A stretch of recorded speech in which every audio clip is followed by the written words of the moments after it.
All right, we've got a little bit more for you here in the youth intake realm of things. So, what I've done here is exactly the same thing that I just showed you in yesterday's video. What I did is I went over here to Chengdu Rongcheng, who are in the Chinese Super League, and I went over to their entire youth intake, and I made offers to take every single one of them in on trial. And now most of those bids were rejected except for one.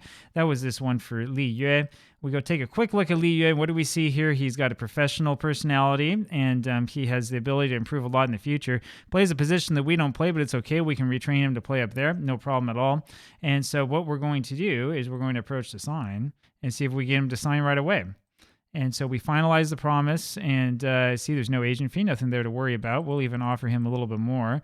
And we might offer him a little bit more money here as well. Now, there's something here you need to pay attention to before you go off there trying to steal youth intake from teams, especially if you don't have much money, is this part right here that shows up in red for me here on my skin. Chengdu Rongcheng will be due $1.3 million in compensation to this deal with an additional $2.2 million in potential clauses. This is renminbi, so it's not like killer for us, but it's something to keep in mind.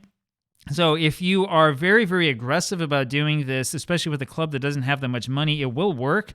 This money does not come out of your transfer budget for whatever reason. It will come out of your team's like actual budget. So you need to keep an eye on that and make sure that you don't go so nuts with stealing other teams' youth intake that you end up putting your club into bankruptcy when you really shouldn't. But we're just going to suggest these terms. It's going to be a little bit more, I think, than Chengdu Rongcheng is going to offer for him. And maybe we'll be lucky. We'll be able to get him. Maybe we won't be lucky and we won't be able to get him. But this is the way that it's done.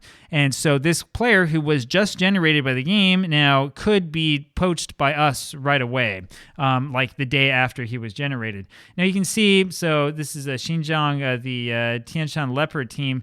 They're not letting us take most of their players there on trial. And so the guys who they're not going to let us take on trial because we have the money in our scouting budget, we're just going to scout all of them. It's going to take a while. We've got other players that we're scouting first, but we'll see what we can figure out from them as quickly as possible. The idea is, of course, that you want to sign these players as young as you possibly can, because if they're 15 or 16 and they don't have a lot of experience, you're probably going to be able to get them for cheaper than if they're really good and now they're 18 and 19 and they're showing a lot of potential, or, of course, then if they're now like 24, 25 and they're hitting their peak years. So that's the idea behind doing this. That is the way that you can easily poach youth intake from computer-controlled teams. And if you go nuts with this, you can find some really, really good deals, especially if you're not playing with any add-ons. If you're just playing with the base game, you'll find that if you're in a country like Germany or France where you can play a lot of foreign players, you can get crazy, crazy deals on players from countries that are a little bit smaller that most people will overlook. Now have fun.